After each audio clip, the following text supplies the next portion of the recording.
Ayan, hello guys! Welcome back on my YouTube channel. This is Lucy Vlogs. Please support naman po sa ating munting channel.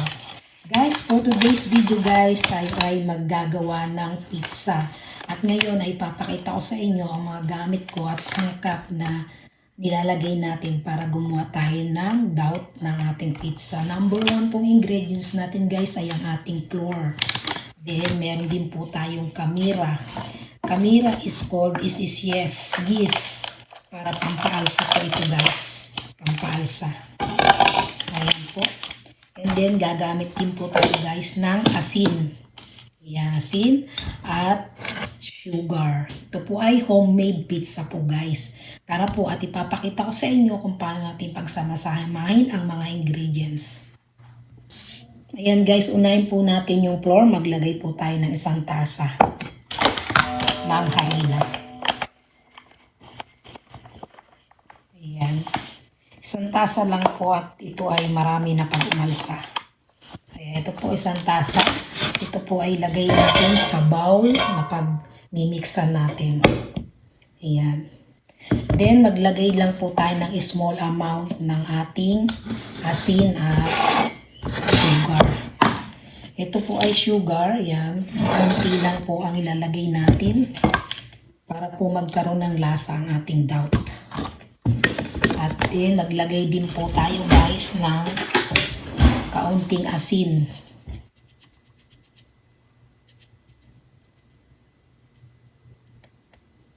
Ayan po, unting asin lang guys.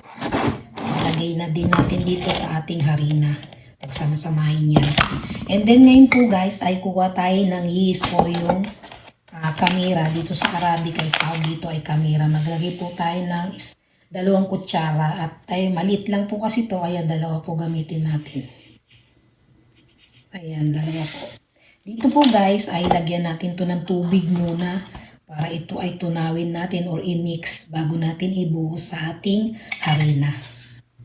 Ayan guys, nilagyan ko po ng kalahati lang na tubig.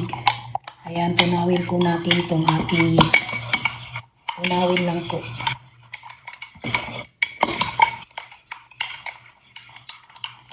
Yung pong ilalagay nating tubig ay hindi malamig po guys. Para hindi siya yung magbubuo yung ating yeast.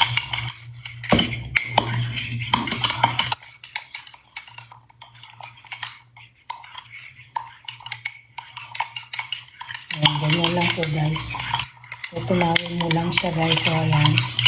Kapag tunaw na siya guys, ay ibubuhos na natin sa ating harina. Guys, ito po. Tunaw na po yung ating yeast. Yung pampaalsa natin nilagay. Ayan, mas maganda po kasi ay tunawin mo muna bago po ilagay sa ating harina. Guys, ito na po yung ating harina. Dito na sukal natin yung asin.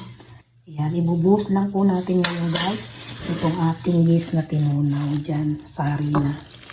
Ayan, para mag-mix. Ayan, tansyahin nyo lang din po guys kung sakto yung tubig para hindi siya masyadong malapot ay malabnaw. Ganun po ang ating dough. Yung basang-basa, ganun. Tatansyahin nyo rin po guys kung okay lang ang magiging tubig. Huwag pong masyadong matubig para hindi po mag-musaw ang harina. Kaya kagaya po yan guys.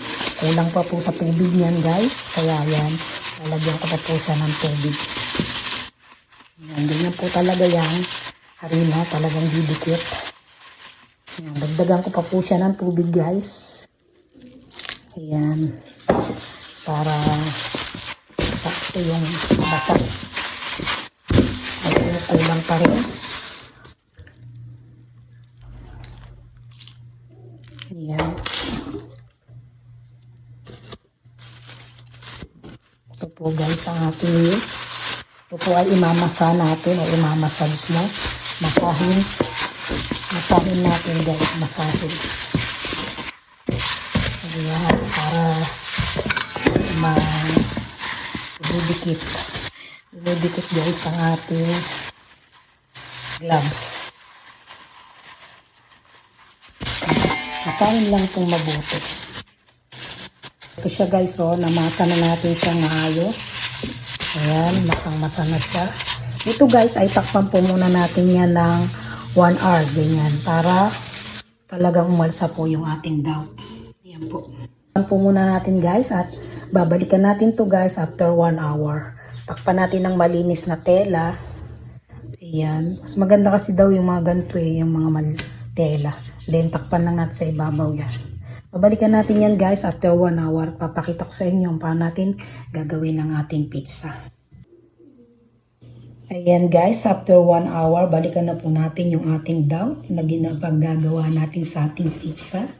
Ito na po siya guys, at ayan, umalsa na po siya guys. Alsa na po ang ating dough. Kaya ngayon po ay ating i-roll pin na para patagin o para bilugin ang ating dough o yung harina para sa ating pizza. Ayan, at nito po guys ay gayak na rin po natin yung ating tray na paglalagyan ng ating pizza. Ito pong tray ay lalagyan lang din po natin siya guys ng mantika para hindi po dumikit yung dough o yung harina. Ayan. Ikakalat mo lang guys yung ating mantika sa ating harina. Tissue na lang po yung ginamit ko guys. Mas maganda pong pangkalat. Ayan, ganyan lang po guys. Ikakalat mo lang po yung mantika. Ayan, sa tray para hindi po dumikit dito. Ayan po. Itabi na po muna natin guys. Then, ito nga po pala guys, ang kakailangin natin pang toppings ng ating pizza. Lalagay natin. Ito po ay pizza sauce. Then, lalagyan din natin ng tomato sauce, olive oil, and then ang ating mozzarella cheese. And then yung oregano leaves po. Lalagay natin to pinaka-toppings ng ating pizza. So, ito po yung ating roll pin na gagamitin natin. Lagyan po natin siya ng harina para hindi po dumikit ang dough. Ayan. Lagyan din natin tong roll pin ng harina. Ayan. Kalat po natin harina. Then guys, ito rin pong ating dough ay budburan pa rin po natin ng kaunting harina. Ayan. Para hindi siya madikit. Ayan siya guys, oh. Para hindi po dumikit. Ayan, oh.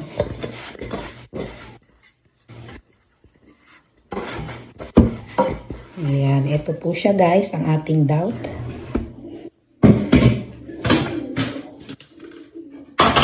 Ayan, ito siya guys, at papatagin natin para bumilog ang ating dough harina. Bilugin po natin para maging style pizza.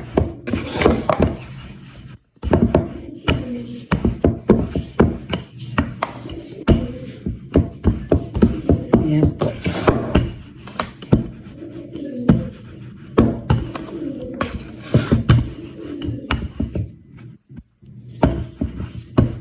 Ayan po siya guys, oh. Ayan, kung nakikita nyo guys ay bilog na po ang ating dough. I-roll pin po natin ng maayos. Bilugin. Ayan. Then ito guys ay ililipat lang po natin sa ating tray dito po. Lalagay lang natin sa ating tray.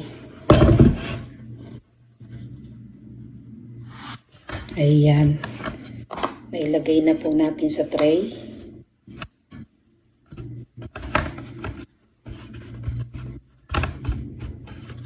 Yan po siya guys, oh. Yan. Patagin lang natin. O iayos natin, iulma natin sa tray.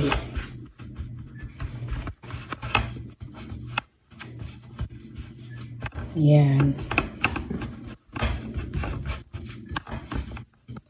Na siya guys, nailagay na po natin sa tray guys. Ayan ang ating pizza. Ito po guys ay lalagyan po natin siya ng olive oil.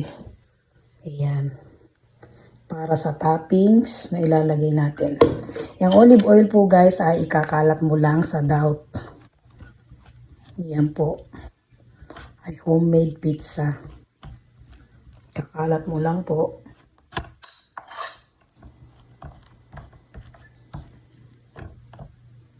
Ayan. Kalat mo lang sa lahat ng dough. yung olive oil. Then next natin dito guys ay lalagyan na natin siya guys ng pizza sauce. Ayan. Lagyan po natin ng pizza sauce. Buhusan na lang natin. Ayan. Then ikakalat lang din po natin. Samahan na rin po natin guys ng ating tomato sauce. Ayan. Haluan ko na. Ayan. Para mas creamy. Malasa. Ayan. Ikalat mo lang din dyan guys. Lahat sa ating marami tayong naibuhos na pizza sauce. Ayan guys. So, mas okay po yan. Ayan. Ganyan lang po guys. Kalat mo dyan. Spread mo dyan. Ibig sabihin. Ayan.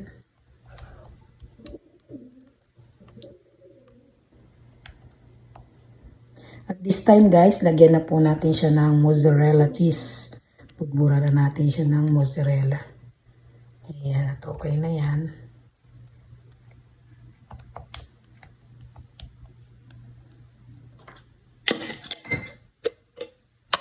Ito po guys yung mozzarella cheese. Ipubudbud lang po natin sa ating pizza. Ito po guys, ibudbud mo lang yung mozzarella. Ayan, ikakalat sa pizza.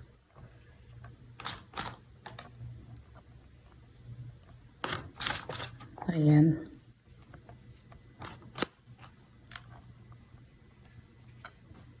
Yummy pizza. A homemade pizza guys.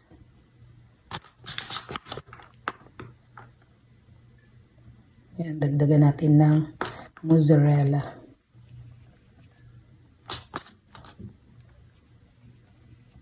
Ayan. At ngayon po guys ay budburan lang po natin ng kaunting oregano leaves. Pampabango at pampasarap ng lasa. Ayan po, oregano leaves.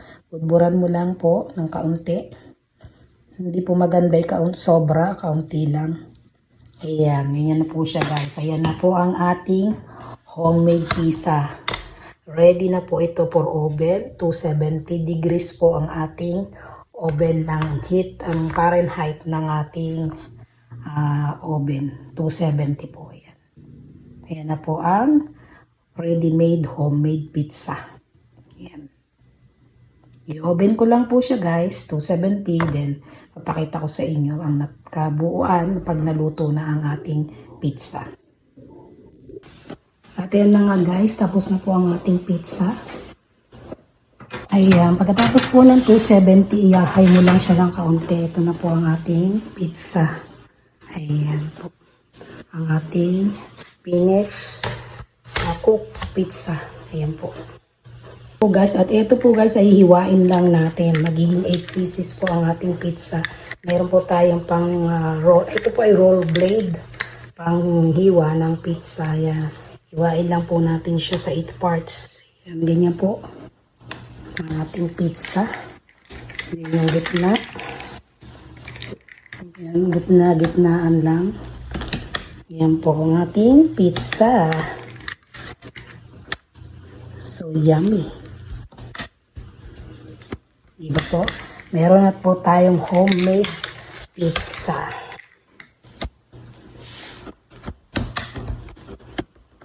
Yan po siya guys. Ayun po guys, kung bago ka lamang po sa aking munting channel, pakibisita naman po.